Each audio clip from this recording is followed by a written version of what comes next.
Welcome to Move the Stairs, episode 78. We are recording on Tuesday, March 7th, and we're so happy you're joining us for today's exciting conversation. Feels like a second Monday.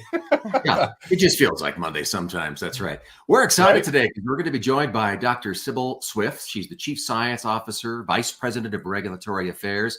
And also we're joined by Lance Blundell. He's cbdMD's General Counsel. And they're going to be talking about how the recent FDA decision is impacting a lot of companies out there. You know, guys, a few weeks ago, we talked about the FDA decision from an industry and an association point of view.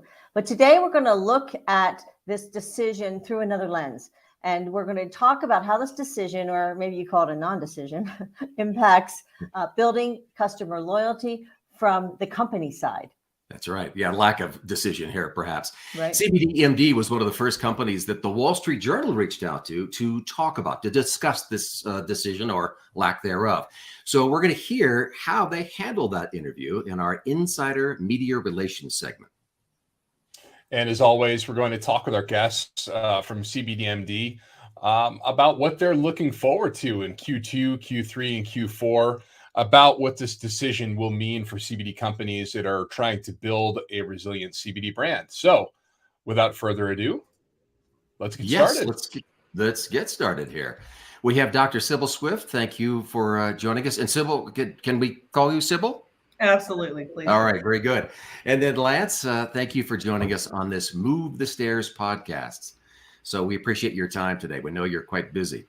We know that one of the biggest challenges for a CBD company this day and age is building customer loyalty. A lot of choices out there for consumers. This is at a time when there's so many companies, so many products to choose from. So we want to talk about building customer loyalty today. So I'm interested, Sibyl and Lance, were you guys surprised at the FDA decision to kick the CBD regulation back to Congress? And Sibyl, why don't we start with you? No. No, we're not. No, we're not surprised. I mean, a resounding no. Exactly. No, I mean, looking at all of the nothing burger statements that the agency has put out over the last 2.5 years, I think it's directly in line with what they have done and what they have said. It almost seems as though they are resistant to do their job. And now with the kicking the can to Congress, it's telling someone else to do something that is within their wheelhouse and that they have the skill set for. So if nothing else, we were disappointed, frustrated, I think, like a lot of people out there are. But no, we were not surprised. And Lance, what was your thought? So prior to that letter coming out, or the press release, I guess is how they announced it, Sibyl and I sort of ran over scenarios, spoke with some insiders in Washington. I can't say that we were surprised, although that decision out of the FDA was low on the list of things we thought they were going to do, given that they've spent so much time and so much money looking at this issue. The fact that we've tried to give them information that they claim, isn't available, but we've tried to give it to them, just not in the way they wanted it, because the FDA is trying to control the narrative. And we were very concerned if, we sort of followed their guidelines and suggestions, that, for lack of a better word, they would bury the lead or they would misinterpret the data. We're aware of other companies who've engaged with the FDA, tried to present them data, been told to do a particular thing that turned out to not be in their best interests. Sibyl used to be at the agency, and so we have some inside information into how they think. All of that is a way of saying not unexpected, but also we felt that they would do something with all the information they have, and they did nothing. And that's somewhat disappointing. And it's very disappointing. Absolutely. Well, it presents a unique challenge too, because you and so many other companies are in the same boat. But what cbdMD is doing, and what we kind of talked about in our pre-interview here, is you're empowering your customers to say, hey, reach out to your legislators. You let them know how you feel, because now those legislators are going to have a direct impact on what may or may not happen here in the future. So how did you kind of come up with this, this tactic to reach out to people, to engage them and reaching out to people in Congress who are ultimately now going to be at the end of making this decision. So I'll take the lead on this one. So we've been very active and very engaged in DC. We're also active in the States, although through proxies in the States, through some of our trade groups, we're not actively lobbying states ourselves. Dr. Swift has spoken in several state task force listening sessions. In DC, we're members of the Natural Products Association, the NPA, and through the NPA and through our membership with the U.S. Hemp Roundtable, we have been in DC probably 2 to 3 times a year for the last, call it 3 years, let's say. So we are being active there. We have recently come to the conclusion, and with the FDA's announcement, we have come to the conclusion that the public, through a campaign of informing them that their access is being restricted to dietary supplements. And it's not just CBD, although that's what our company does. I consider CBD to sort of be the tip of the spear in that the FDA is taking liberties with our ingredient, but they've been taking liberties with several other ingredients recently as well. And not to sidetrack from CBD, but the NAC decision a year ago and the recent NMN decision all sort of smack of FDA overreach and broad interpretation of statutes that don't really say what the FDA says they do. With that said, the recent efforts, we are involved in a letter writing campaign. There are several congresspeople who are actively engaged in calling the FDA to task.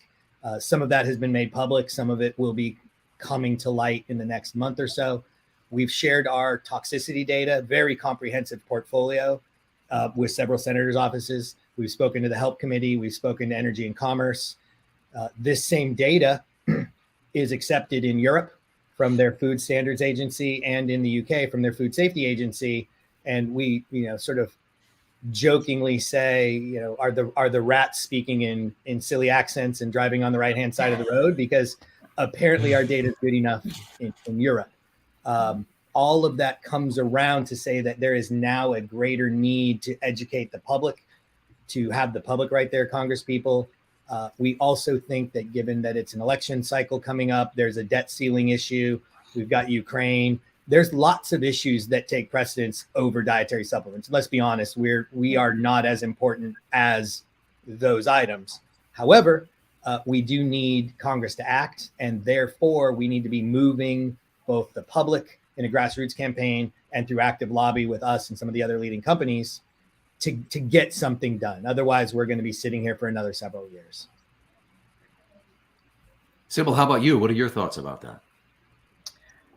I echo what Lance said. I think that the more opportunities you have to inform not only your customers, but their constituents, and to utilize that large number of voices, you start getting people to understand the landscape, to understand what it is that's being taken away. I think that they help to elevate this particular issue to, whomever's representing them, whether it be in the House or in the Senate, so that their representatives and senators understand exactly how important this issue is to their constituents, right? So whether it be from actual legislation or some other path, I think they'll be more open to listening if we can engage from a number of different fronts. Absolutely. Yeah, engage those customers. Yeah, you mentioned you're disappointed, and you're certainly not alone. All right. But let's talk about how you're dealing with it.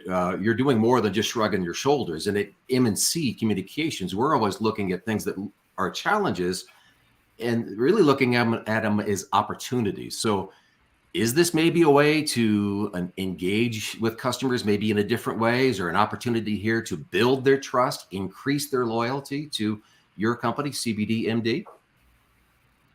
So do you mind if I start with this one? So this is going to be the legal analysis is that the FDA's position makes it very difficult for us to message our customers in the way we would like. Typically in the dietary supplement space, what happens is there's an ingredient, and in this case, CBD is a commodity ingredient. It's not special in any way. It's not proprietary. It's not patented. So you have an ingredient, and in order for your ingredient to stand out in the marketplace, you go do clinical studies and you prove what it does. There's something called the structure function claim, which I'm sure many of your listeners are aware of. Right now, cbdMD has conducted a human clinical trial, double-blind placebo, IRB registered. I mean, a very legitimate, a drug company would conduct a similar study to do an exploratory study to find out sort of what they want to do. We've done a dog study with Colorado State University. The human clinical was with the University of South Carolina. These are all very legitimate studies where we did achieve statistical significance and proved that our products have functional benefits. Because of the FDA's position, we are precluded from talking about it. So the opportunities are there for companies like ours. There's a handful of companies who are willing to do this. And to be honest, and I don't want to, disparage any CBD companies out there, but most CBD companies, and we've talked to a lot of them, saw an opportunity. And I'm not even saying their products are good or bad. They saw an opportunity. They entered the market. They did not do the requisite toxicity studies. They did not do the requisite clinical studies to study structure function claims. The problem is those companies are allowed to flourish in this environment. The opportunity to message our consumers about the FDA's position is probably, it's come to a head now because of what the FDA did. So there is an opportunity there, but we've always prided ourselves on being an industry leader in science, regulatory compliance. By way of example, very boring things, but our labels are compliant in all 50 states. Many of the products out there don't have the correct state warnings on them. They're not following the labeling rules. And so the product in the bottle might be fine, but it's not compliant. And so the issue we have is that we are precluded from the opportunities that we should have through the FDA's action. So I really don't view this as an opportunity. It's more of an opportunity for lower quality companies, fly-by-night companies to get away with selling products without following the rules. And that bothers us given the amount of money we've invested and the dedication we have to science and quality products. That's really interesting. So let me ask you, so I'm clear, there's no way that you could message your customers and say, Congress needs to hear from you if you're interested in getting this industry regulated, something of that nature. Is that not appropriate, or that is appropriate? No, that's sort of what I said. It's come to a head in that regard. Right. We've done some campaigns before, some surveys or some sign this petition campaigns. One of the larger problems with the consumer products company is you really have to walk a fine line with being political and ask people to sign things. It's a great cause. CBD customers are typically well educated. They're required to do their own research. Right. So it's a good customer population to do that. And yes, that opportunity is there, but then you're sending out, right? You're sending customers a request to write a letter to their senator. And now you're sort of potentially crossing a line. And a lot of customers might just say, you know what, I don't want my dietary supplement company to be political. So you run the risk of losing customers. So it's a very fine line. For that reason, and Sibyl can speak more to this, for that reason, we've identified several trade groups out there in the dietary supplement space that are very active on the consumer side, have giant databases, and they message people about access, about restrictions. And so we're going to work through third parties to do that. We think that that's probably a better way to do it. Okay. Sibyl, that's interesting. So do you think that, I totally get how you're walking the fine line here, especially in the current political climate. Do you think that then it is an opportunity to build customer loyalty specifically to cbdMD, or is this, we just got to get this done so that we can then go forward and really start doing the work that will build that customer loyalty? So I think every opportunity that we have, every chance that we have to speak to our customers in a way, and it's not just marketing our product, right? Okay. It's to explain to them what we do to them and what we can do for them and what we're bringing to them. Lance was he was suggesting and describing in a way, as of right now, the current regulations are set such that if you don't want to be at risk of a warning letter, have a product. Take this. Trust me, it works. I can't really tell you what it does. I'm going to use some words. It'll make you feel better. Just trust me. And that's really where we're at right now. And anyone can go out there and do that. So what we're doing is taking this space that's now very apparent between what the agency is saying. And look, they're messaging about supplements and CBD in very similar ways. consumers, supplements are dangerous. Consumers, CBD is dangerous. They're speaking about the industry that they regulate as though it is a massive Wild West and everything out there is a concern. They're not presenting things in terms of facts. And, there are some bad players in every industry. They're going to be bad players where people who see this white space in a gray area and they run with it, right? It happens. It happens everywhere. So I think right now this is our opportunity to really message to our customers and most CBD users about what the product can do so that they can discern what it can't, and explaining to them some of the lines between what a supplement is and a drug is, which the agency really is not doing a good job of. They're just calling everything bad actors and everyone bad actors and suggesting that it can harm you. So it's an opportunity for us not only to explain to people, as Lance has done a really good job of saying, the access and what it is that they could be losing, because I don't think people understand it quite like that. They don't understand the depth and the breadth of the issue as it stands. It also gives us an opportunity to help them, provide them with education that we've supported. Lance described all of our safety studies and our clinical studies so well. We can speak to our products in a very educated and informed manner and tell our customers what they do. We can also, as we're, considering some of the best ways to do this without throwing shade on other people, but saying here are some of the things that we can't say. And so messaging to customers about the lines between supplements and drugs and what supplements can do for you. I think that's something else that we can consider how to start implementing in messaging. That's fascinating. And the messaging is so important, but yet you really are in this almost catch-22 situation, which is very frustrating. So here at M&C, we're all former journalists, and that experience really helps us prepare our clients to take advantage of just about every media opportunity that comes their way, because we want to position them as industry leaders and experts, just like the two of you are, and people who can give really great interviews. And we call that insider media relations. So with that, you were one of the first companies that national media interviewed when this decision came down. So I'm curious, what have you done to build those relationships? Because you don't get that phone call by mistake. What work have you put in to establish relationships with journalists in the industry and in national media so that you're top of mind when something like this happens? So I think it's a several-pronged approach. One, you don't want to draw attention to your company if you're not actually doing the right things. And so first and foremost, build the base. Make sure that you stand on a very well-supported foundation. You have all of your compliance in check, your quality, the manufacturing documentation, the right certifications. You have done the safety work. You've done the efficacy work. At that point, it's okay if you draw attention to your brand. It's a good thing, right? You want people to seek you out. Then it's about communicating it. And how do you break it down into consumable chunks that's very dense material, but you make it understandable and relatable on a customer level? I think those are the key tenets that are first and foremost. Build the base, do the work. And then in terms of messaging, you can't be shy, right? You can't be afraid of drawing eyes to you and your business and your organization. Know the material, know your space, know it well. Our experience so far with the media has been quite good in that we reach out. I mean, between Lance and myself, we reach out to people. I believe it was Lance that actually reached out to the Wall Street Journal first after the interview with Dr. Woodcock and suggested that, hey, that's an interesting take. If you'd like to hear the other side of the story from someone who's being regulated by this group, talk to us. And then you present facts. It's informed opinions, but it's facts. And if you present them in a reputable and, easily understandable, consumable way, you start to develop that dialogue and that rapport. And I'd like to add something, and it's a shameless plug for our company.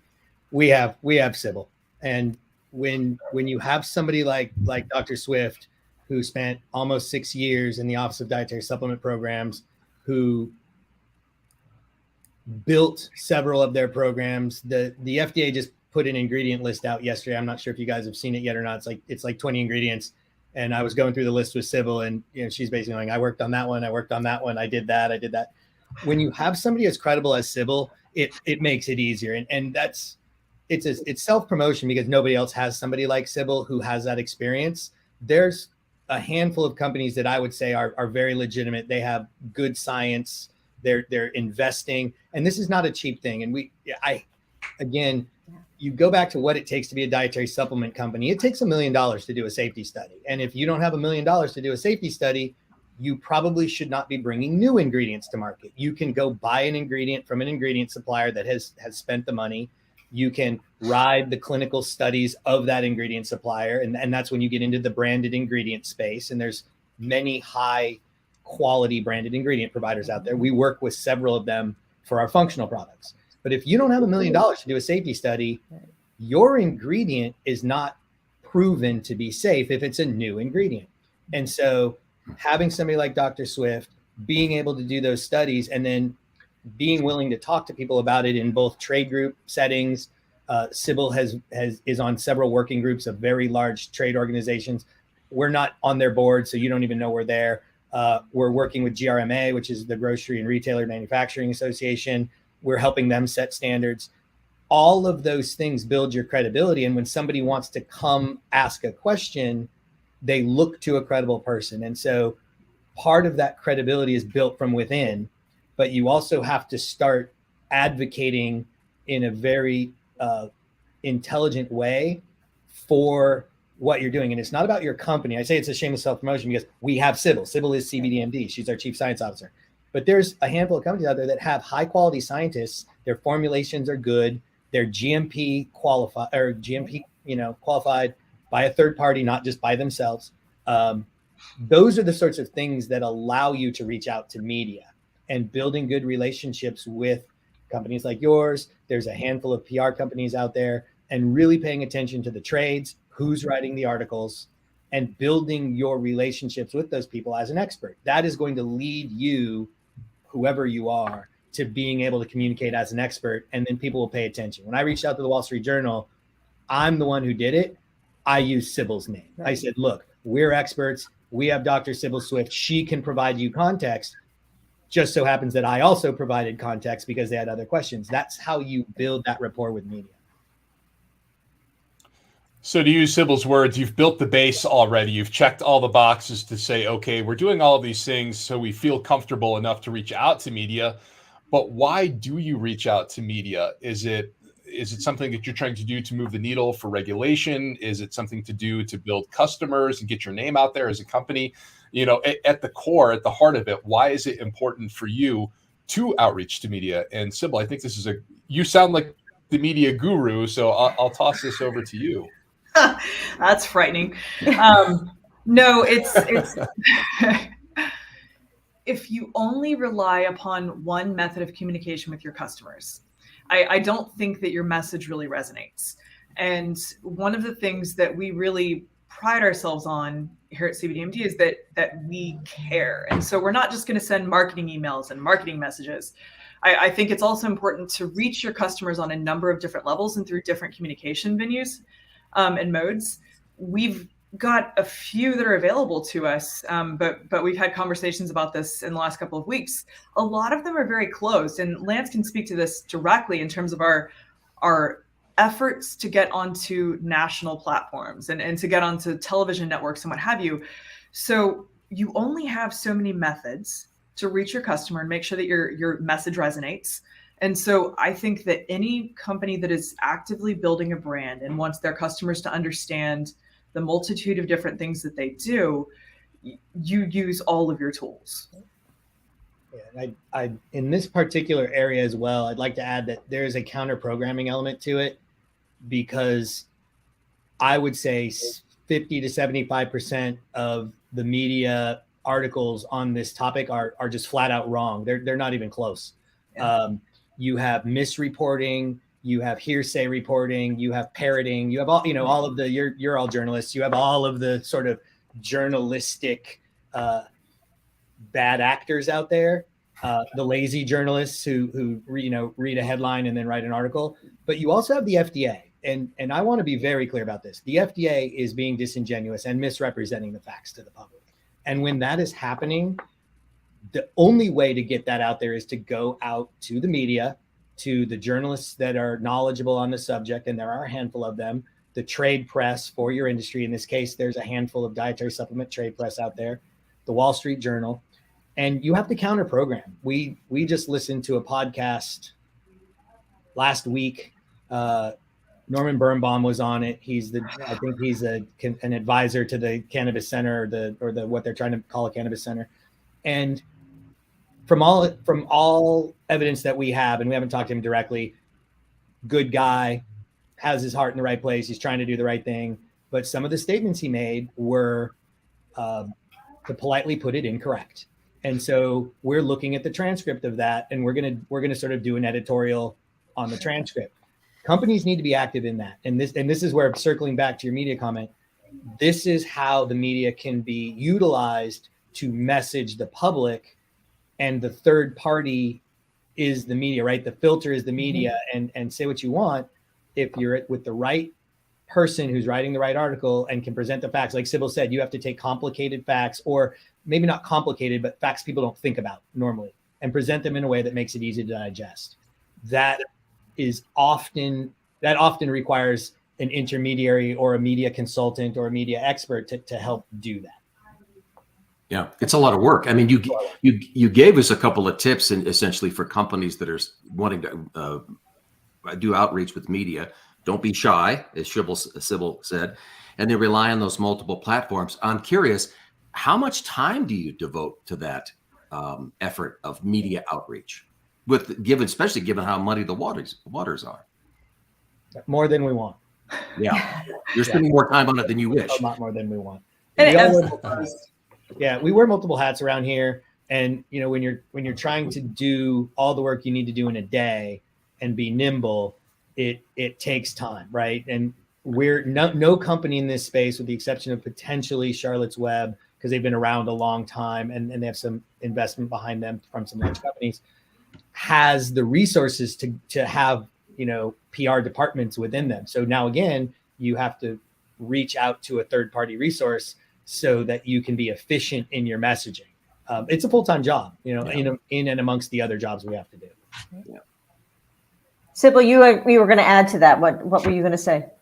Nope, I think that was perfect. That was it? Okay. So it's important, but it is time consuming at present. Yeah, exactly. Right. Otherwise the other person's message gets out there, right? And this is the biggest issue we have. I'm going to keep hitting the FDA. The biggest issue we have with the FDA is the public looks to the FDA as an expert. And if the FDA says something, people assume it to be true. And it is, in the dietary supplement and food space, almost never true. And I mean, look, I'll say it to them. I've said it in seminars and podcasts. The FDA needs to remove the word food, and they need to be the drug agency. And there's a movement right now to either stand up a food safety agency like they have in Europe, put experts in. Everybody at the FDA has drug experience, and I trust our FDA as much as I can as a public health agency in the drug space. They do a good job there. On the food side, I think they're sorely lacking in resources. I think they're sorely lacking in expertise. And I think Sibyl can go into this in a little more detail if anybody's interested, but the people at the FDA don't have industry experience. And a lot of the food people are drug people or not qualified to do food. And so we are in a situation where we have to use the media, or else everybody's going to see what the FDA says. And like Sibyl said, CBD is dangerous. No, it's not. And we've proven it. And in Europe, we're the only company right now who's under active risk assessment by the Food Safety Agency. They're looking at the data that proves it's safe, right? Like, we've proven it, but the FDA says it's not safe. That's a problem in this country. It's a big problem, and it's bigger than CBD. Well, CBD business owners are constantly on the lookout for ways to strengthen their business and weather threats to their reputation and their bottom line. And it's something that we help them do. We help them find the opportunity in every challenge, even as a challenge as daunting as this one. We help them polish their reputations and prepare for the unexpected. And we call that building a resilient CBD brand. So the big question here is, what in the world do you think is going to happen in 2023? Are we going to see something finally with CBD regulation? So you want to coordinate the no, Sibyl? How does that look for you? No, we're not. There's plenty of interest. As we said earlier, we're active on the Hill. We just had a talk with another staffer a couple days ago. There's interest in doing something, but the political climate and sort of the way the sausage is made on the Hill we don't think that anything is going to happen, not because people don't want to, because it's not going to be a topic that is going to be important enough in and amongst the other topics. And we sort of figure if nothing happens in the next 3 to 4 months, we're probably looking at other alternatives, including potentially a legal action against the FDA, so we can take it out of the FDA's hands and put it into the hands of a judge. So these options are all on the table, but yeah, I think it's a big no. Not because there's not interest though. There's a lot of interest. There's bipartisan support. Nobody thinks it's a bad idea. That doesn't mean it's going to get done in Washington. So there's no omnibus bills that are coming up where you think that it could be slid into the bill? I think there's 2 or 3. There are issues. That's an excellent question, and it shows a sophistication and understanding what's going on. The problem with doing it in omnibus bills is you got to trade something for something else, right. And so I think there's 3 bills. So maybe we can get a lot of product together. No, I'm only kidding. So. Yeah.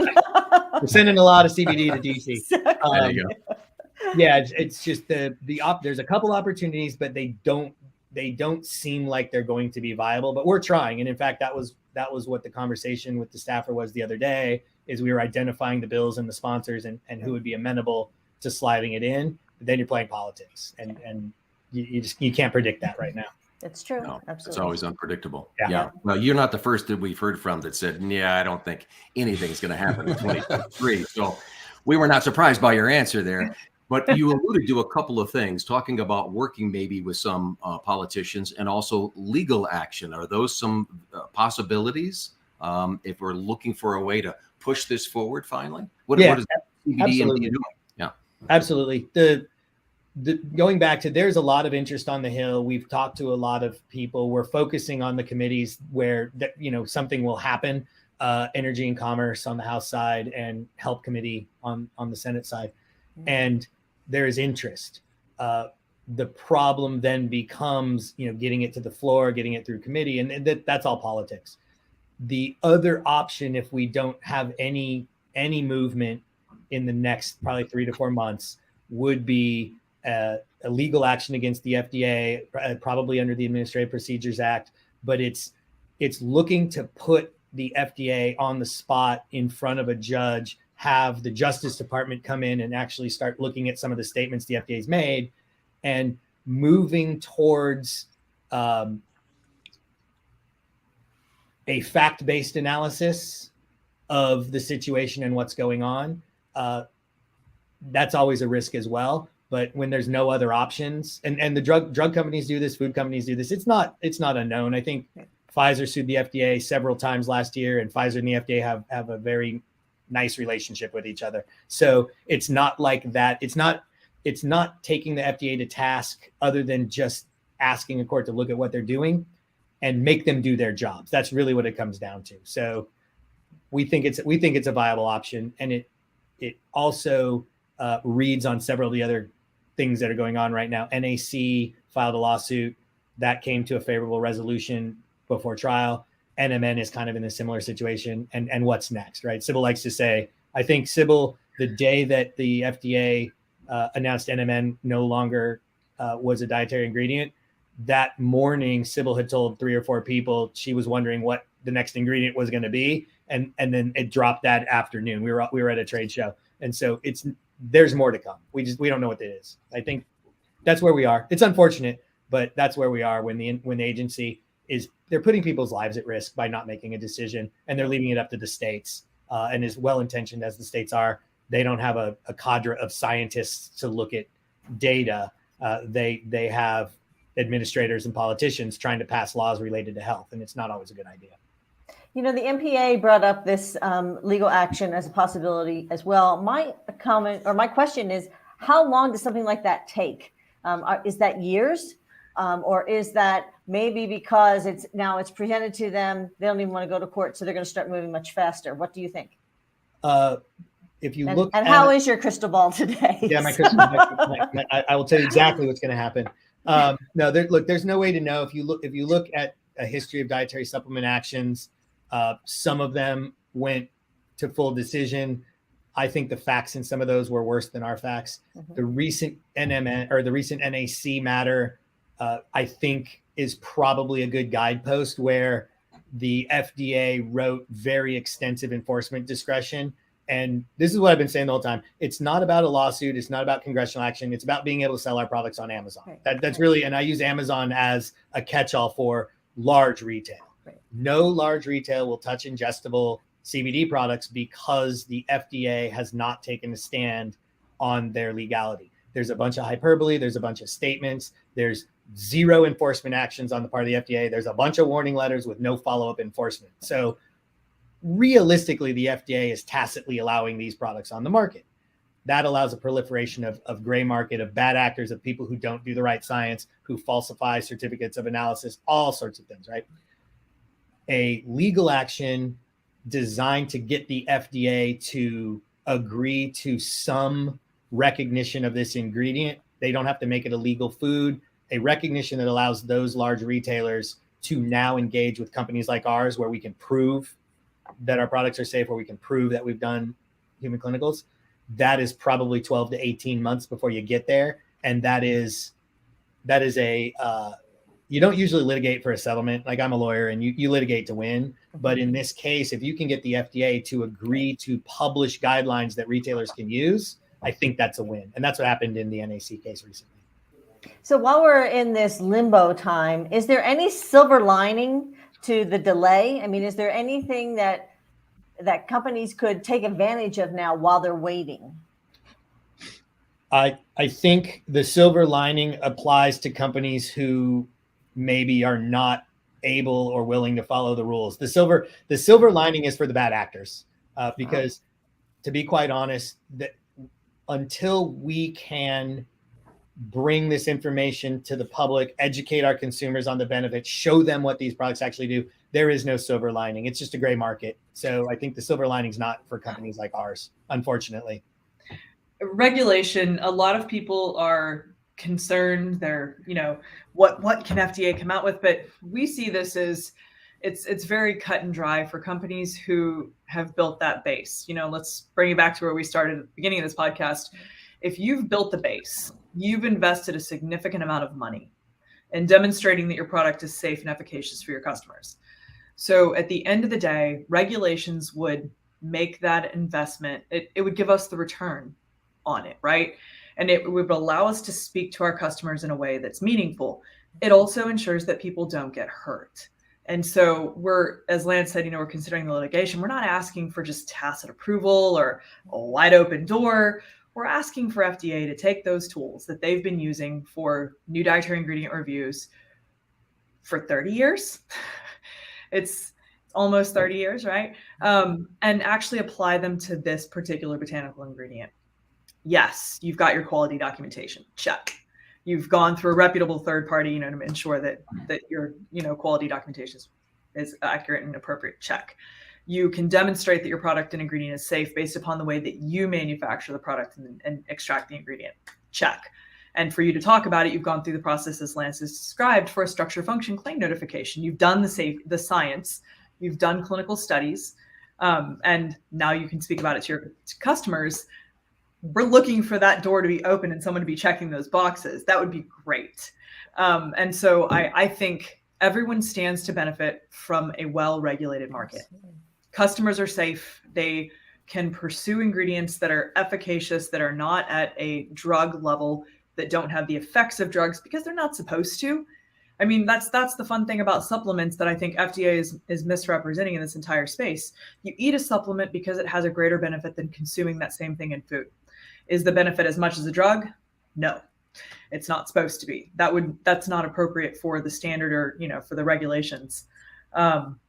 So that's really what we're looking for. And until then, as Lance said, there is no silver lining. We're artificially limited at the level of sales we have barriers for entry in terms of communication and barriers for entry in terms of large retail organizations. So at the end of the day, no, we don't see this as anyone standing to benefit necessarily in this interim period. Absolutely. If you don't know the rules of the game, it's really hard to play it. I mean, that's the bottom line, right? Right. Yeah. Well, what a fabulous interview. Thank you so much to both of you, Dr. Sibyl Swift and Lance Blundell from CBDMD. We are thrilled that you joined us and took the time. And this was a great discussion. So thank you both. Yes. Thanks for the time. Thank Thanks, you. Diane. Mitch. Absolutely. Thank you for having us. Thank you all. Thanks. Wow, they were great, weren't they? I mean, my goodness gracious. There is so much information in there. I have this list of notes that with takeaways. I mean, I took a lot of I was notes, too. running out of paper here. I know. Anyway, it was great. I thought that when they were talking about, customer loyalty and how, taking messages and putting them in bite-sized chunks to get them so people understand them, but at the same time, you're so limited in what you can say at this point. It was very interesting, but certainly, when you're out there and people see that you're talking about this and you're really working so hard on the back end to make sure people are safe, that's got to help with customer loyalty. It does, and you could see how they have flourished with that insider media relations mindset that they have. That even though they're probably spending a lot more time on this than they want, they are dedicated to what they're doing, and so they're reaching out to the media, actually educating some of those reporters, right? Because we, as they mentioned, we have some that maybe don't know the full story. Right. The things that stuck with me is build that base, don't be shy. And I think that's a strong message for other companies who think, gosh, I'm so swamped with day to day, but it's important. It does help and it does work. And I think lastly, when you're talking about what happens next, right? It's fascinating to hear that on both sides of the aisle, and we've heard this time and again that there's interest in getting this done, but the political red tape just continues to be in the way because it's not an important enough issue. And Lance brought it up compared to other worldly issues like the debt ceiling, the war in Ukraine, other things that are happening that are taking up the time of our legislature. So I thought that was really fascinating. It is. We have an industry that says, please, we'd like some regulation, and they're not getting it. I mean, most people are like, hey, well, look, we can skirt by and get away with it. The dedicated players in this one want the regulation. They want that master playbook. They absolutely do. And I really hope that, if when CBD is tied to a huge issue that they're dealing with, such as opioids, and we know that clinical trial is going on right now where they're seeing if there's a correlation in how CBD can help patients and get them off of the opioids. Boy, I think that will push things forward as well. But this was great, and I'm thrilled that we had our special guests, Dr. Sibyl Swift and Lance Blundell from cbdMD. They joined us on the Move the Stairs podcast. Every week we try and bring great guests, but this was an especially great one, and I'm thrilled that we got to talk to them today. So I hope that you enjoyed it as much as we did, and we look forward to our next Move the Stairs podcast. We'll see you in a couple weeks.